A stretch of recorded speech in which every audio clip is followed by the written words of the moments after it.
You have a massive presentation due tomorrow at 8 in the morning. So you sit down at your computer, open a blank document, and suddenly you feel an overwhelming urge to go reorganize your spice rack. Or maybe scrub the baseboards, or watch a 3-hour documentary about deep sea squids. Tell me if this sounds familiar. You spend hours doing absolutely everything except the one thing you actually need to do. And then you end up pulling an all-nighter fueled by pure panic and espresso.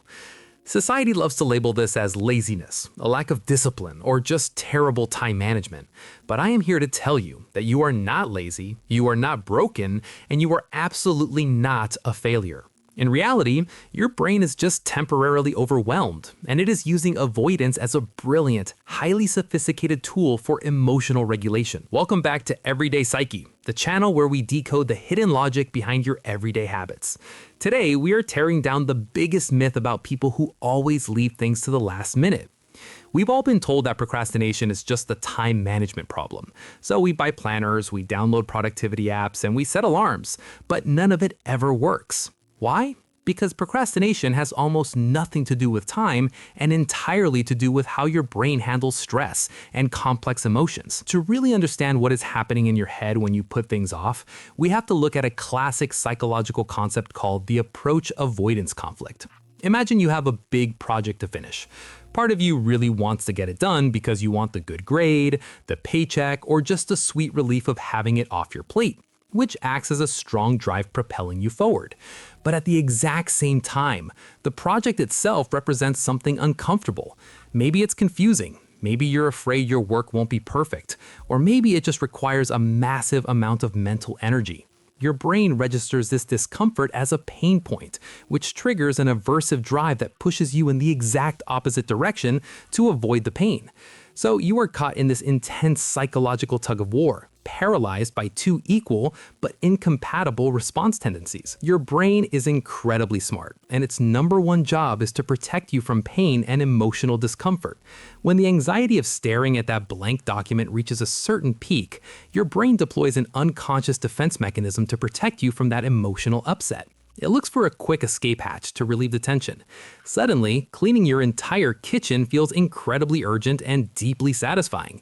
You aren't avoiding the work because you're lazy, you're engaging in an approach avoidance conflict, and your brain is creatively using avoidance behavior to protect you from overwhelming cognitive load and frustration. You are essentially doing a quick mood repair to alleviate the anxiety elicited by the task. But wait. If your brain is trying to avoid the stress, why do you eventually do the work at 2 in the morning? This brings us to the concept of optimal arousal. Your brain needs a certain level of stimulation, or general arousal, to energize behavior and perform effectively. When a task feels vague or the deadline is 2 weeks away, your arousal level is just too low to get your motor running. You simply don't have enough tension to push past the avoidance. But as that deadline creeps closer, the consequences of failing become very real. Suddenly, your body floods with adrenaline and cortisol. This massive spike in physiological arousal pushes you right up into your optimal level of response. The very real threat of the deadline finally outweighs the dread of the task. Your brain shifts into absolute hyperfocus, and you manage to crank out a week's worth of work in about 4 hours. So let's completely reframe how you see your last-minute habits right now. You do not lack willpower. Your brain is simply a highly sensitive, predictive machine that occasionally gets overloaded by emotional friction. When you reorganize your entire house instead of writing that report, you're just employing a deeply ingrained coping strategy to manage your anxiety and regulate your nervous system. And when you finally sit down and crush the assignment in the middle of the night, you are proving that your brain is capable of elite, high arousal performance.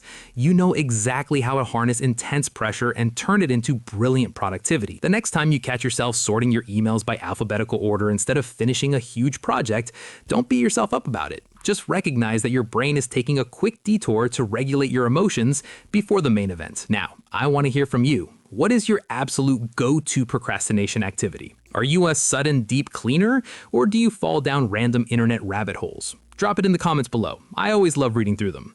If this video made you feel a little less guilty and a lot more understood, hit that subscribe button right now. And if you want to keep exploring how your wonderfully wired brain works, click the video on the screen to discover why you always expect the worst in every situation.